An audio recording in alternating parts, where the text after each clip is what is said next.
అందరికీ నమస్కారం. ఈరోజు పేపర్లో ఒక వింత చూశానండి. గౌరవ పులివెందుల ఎమ్మెల్యే పుస్తకాల గురించి మాట్లాడుతున్నారు.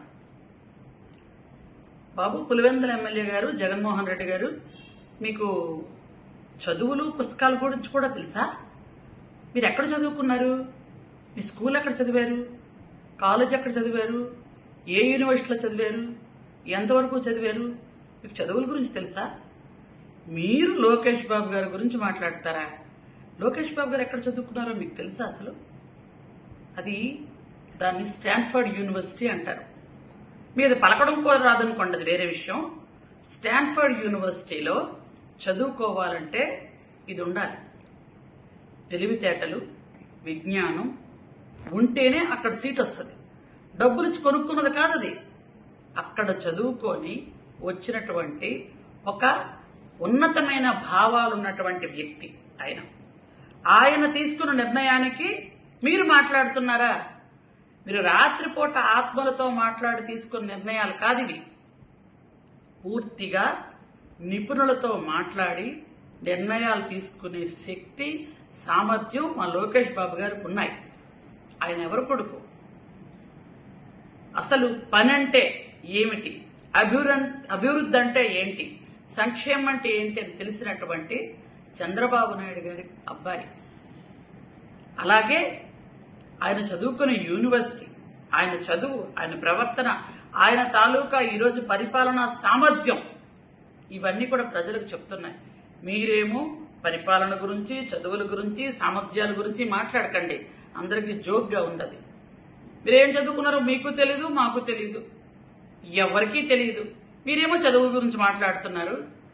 అసలు సిబిఎస్ఈ సిలబస్, స్టేట్ సిలబస్ అంటే మీకు తెలుసా? అసలు స్టేట్ సిలబస్, సెంట్రల్ సిలబస్ అసలు తేడా తెలుసా మీకు? కాబట్టి మీకు తేడా తెలియని వాటి గురించి ఎక్కువగా మాట్లాడకండి. మీరు ఏదో ప్రశాంతంగా రాత్రిపూట ఆత్మల గురించి మాట్లాడుకోవడం, ఏదో లండన్ నుంచి మీకు వచ్చిన మందుల గురించి మాట్లాడుకోండి. 75,000 మంది పిల్లలు దాదాపుగా వాళ్ళ భవిష్యత్ ఏమిటా అని ఆలోచిస్తున్న సమయంలో వాళ్ళకి సిబిఎస్ఈ మీరు పెట్టారు. కానీ టీచర్లు ఉన్నారా? వాళ్ళకి తర్ఫీదు ఉందా? ట్రైనింగ్ ఇచ్చారా? వాళ్ళు అసలు ఏ విధంగా మీరు ఇచ్చేశారు? అందుకనే నిపుణులతో ఒక కమిటీ వేసి వాళ్లతో మాట్లాడి ఈ నిర్ణయాలు తీసుకున్నారు. వాళ్ళంతా 75,000 మందికి కూడా 75,000 మంది విద్యార్థులకు ఈ సంవత్సరం పరీక్షలు రాసే అవకాశం కల్పించారు ఆయన. కానీ మీరు ఏదో ఒకటి మాట్లాడతారు. నిజంగా మీకు విద్య మీద, పుస్తకాల మీద, చదువు మీద శ్రద్ధ ఉంటే గత కాలంలో మీరు ఏం చేశారు గుర్తుందా? మీకు మతిమరుపు కదా, మీకు తెలియదు, నేనే చెప్తాను వినండి. మారుమూల గ్రామాలలో స్కూల్స్ ఎందుకు మీరు క్లోజ్ చేశారు? గిరిజన గ్రామాల్లో స్కూల్ని ఎందుకు పూర్తిగా మూసేశారు? వేలాది మంది పిల్లలు డ్రాప్ అవుట్స్ అయిపోయి ఈరోజు ఏం చేయాలో తెలియని పరిస్థితిలో ఉన్నారు. 2 కిలోమీటర్లు 3 కిలోమీటర్లు నడిస్తే గాని ఇంకొక స్కూల్ రాదు. అలాంటి పరిస్థితిలో చాలా మంది పిల్లలు స్కూల్ మానేసి ఉండిపోయారు. ముఖ్యంగా మా గిరిజనులు పిల్లలు 3 కిలోమీటర్లు నడవాలంటే పొలం గట్ల మీద నుంచి, అడవుల మీద నుంచి, కొండల గుట్టల మీద నుంచి నడవాలి. అలాంటి పరిస్థితి ఉందని మేమంతా రిక్వెస్ట్ చేసినా, ధర్నాలు చేసినా కనీసం మీరు కన్నెత్తేనే చూడలేదే. అలాంటి మీరు కూడా పాఠశాలల గురించి, చదువుల గురించి మాట్లాడుతున్నారు అంటే ఏమనాలి అసలు? మీరు ప్రశాంతంగా ఆత్మలతో మాట్లాడుకోండి, అనవసరంగా మనుషులతో మాట్లాడకండి. ఈ రోజు ఏదైతే నిర్ణయం తీసుకున్నారో విద్యాశాఖ మంత్రిగా లోకేష్ బాబు గారు, అది కరెక్ట్ అయిన నిర్ణయం. కాబట్టి మేమందరం దానికి సపోర్ట్ చేస్తున్నాం. విద్యార్థుల తల్లిదండ్రులు కూడా సపోర్ట్ చేస్తున్నారు. మీ అవసరము, మీ తాలూకా సపోర్ట్ ఎవరికి కావాలండి? మీకు చదువుల గురించి కానీ, మానవత్వ విలువల గురించి కానీ మీకు తెలీదు. మీకు తెలిసింది ఒక్కటే, ప్రతి మనిషిని కామెంట్ చేయడం, వాళ్ళని జైల్లో పెట్టించడం, వాళ్ళని అవమానపరచడం, ఇవి తప్ప నీ బ్రతుకేమీ తెలియదు. కాబట్టి మీ పేటీఎం బ్యాచ్లతో వాగించడం, ఇవి తప్ప నీకేం తెలియదు. కాబట్టి ఊరుకుంటే చాలా మంచిదని నేను తెలియజేస్తున్నాను. నీకు చదువుల మీద నిజంగా అంత శ్రద్ధ ఉంటే అన్ని స్కూల్స్ క్లోజ్ చేయవు.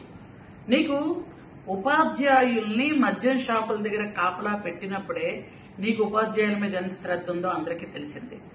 ఆ తర్వాత ఉపాధ్యాయుల్ని టాయిలెట్లు క్లీన్ చేయమని, టాయిలెట్లు ఫోటోలు పెట్టమని వాళ్ళ నానాహింస పెట్టావు. అప్పుడే నీకు ఉపాధ్యాయుల మీద ఎంత గౌరవం ఉందో అందరికీ తెలుసు. టీచర్లని ఈ విధంగా హింసించావు, స్కూల్స్ క్లోజ్ చేసి పిల్లల్ని ఈ విధంగా హింసించావు. నువ్వేమో చదువుల గురించి, టీచర్ల గురించి, విద్యార్థుల గురించి మాట్లాడుతున్నావే. అసలు నీకు చదువు మీద శ్రద్ధ గాని, అసలు నువ్వు ఫస్ట్ క్లాస్ స్టూడెంటే కదా, నీకు అందరూ చెప్పాలా చెప్పు.